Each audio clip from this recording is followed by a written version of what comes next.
E quais seriam os transtornos neurológicos mais conhecidos, mais comuns hoje em dia? Os mais frequentes, né, são o autismo, que é na primeira infância ali, já começa com, a gente vê sinais em bebês já muito pequenos, né?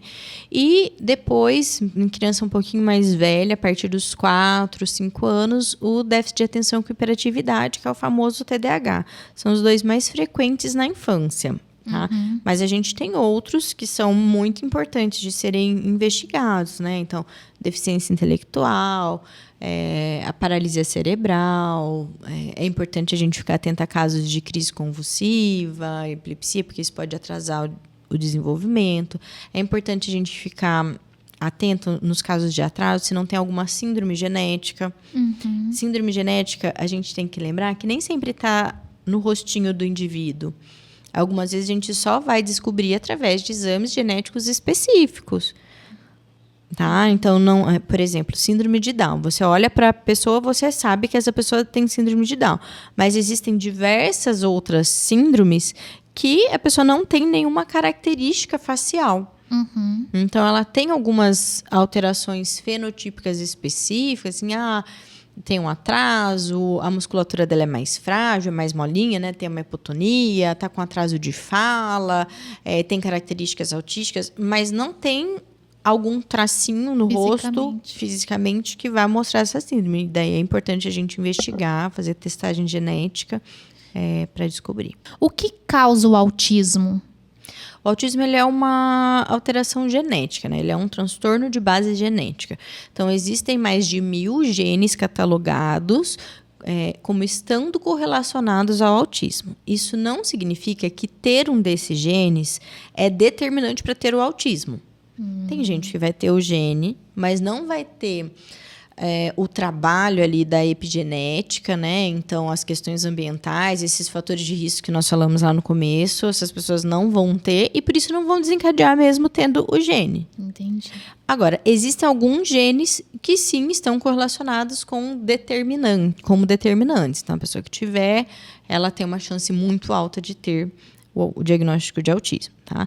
Então, sempre a gente vai pensar num transtorno que tem base genética, não necessariamente hereditária. Então, essa genética não necessariamente veio do pai ou da mãe, mas é uma alteração do gene, associada a uma questão ambiental que ativou esse gene. É como se ele tivesse lá desligadinho, e daí a gente tem questões ambientais, uma gestação conturbada, uma mãe que teve várias ameaças de aborto na gestação, uma mãe que usou Depaquene na gestação, um bebê que nasceu prematuro, por exemplo. Aí a gente tem uma ativação, uma chavinha que liga esse gene, né, em alguns desses casos, e os sintomas aparecem. E como acontece o diagnóstico do autismo?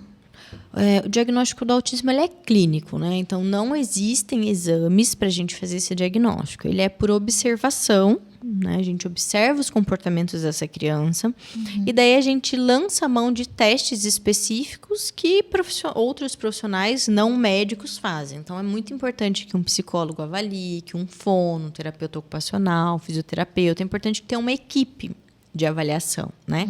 Existem alguns testes que vão nos ajudar a isso, mas que são complementares à observação clínica. Então, a gente precisa ter um bom olho para ver esse desvio de comportamento, especialmente porque estão chegando crianças cada vez com características mais sutis, mas que estão no espectro, mesmo com características sutis. Então, a gente precisa ter um olho muito treinado, né, para conseguir pegar esses diagnósticos, porque são crianças que, embora tenham lá um nível 1, né, que o pessoal fala, é leve, de leve não tem nada, né, elas vão ter impactos futuros importantes. Então, o autismo ele tem vários níveis. Ele tem vários níveis, ele tem 3 níveis, né? Nível 1, nível 2 e nível 3. Na classificação anterior era o chamado de leve, moderado e severo, né? Hoje a gente não usa mais essa classificação, justamente porque a gente sabe que o nível 1 não tem nada de leve, né? As pessoas que têm o diagnóstico têm vários desafios, várias dificuldades, seus familiares também. Então, essa classificação ela não é mais utilizada. E o recomendado é diagnosticar o quanto antes. O quanto antes e começar a intervenção o quanto antes.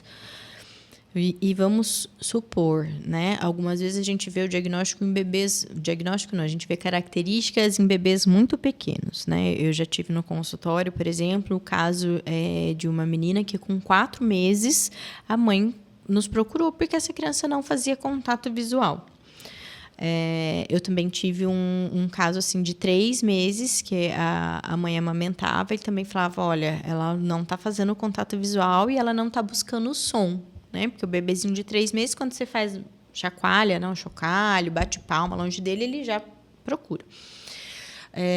E a gente acompanhou essas crianças. Essas crianças não receberam um diagnóstico com 3, 4 meses, mas elas receberam intervenção. Então, essas mães foram orientadas a como trabalharem com seus filhos em casa. E essas crianças passavam uma vez por semana para o profissional ver como elas estavam e reorientar qual era a tarefa de casa para a próxima semana. Tá? Entendi.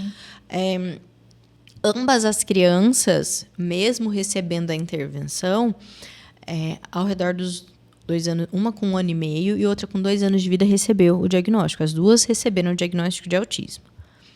Mas então não adiantou nada a intervenção, porque mesmo, né, trabalhando e estimulando, elas tiveram o diagnóstico? Adiantou muito, porque provavelmente se essas crianças não tivessem sido estimuladas, elas teriam recebido um diagnóstico, mas com características muito mais graves. Entendi. Porque o diagnóstico, ele não pode ser prescrito antes dos 2 anos? Ele pode, se você tiver a certeza ali do diagnóstico, tranquilamente você pode fechar com 1 ano, 8 meses, tá? No caso dessas crianças, como elas foram trabalhadas, a sintomatologia do autismo ficou muito mais sutil. Entendi. Então, a gente precisou ponderar mais para fechar esse diagnóstico. Entendi. Né? Mesmo assim, sem deixar de estimular.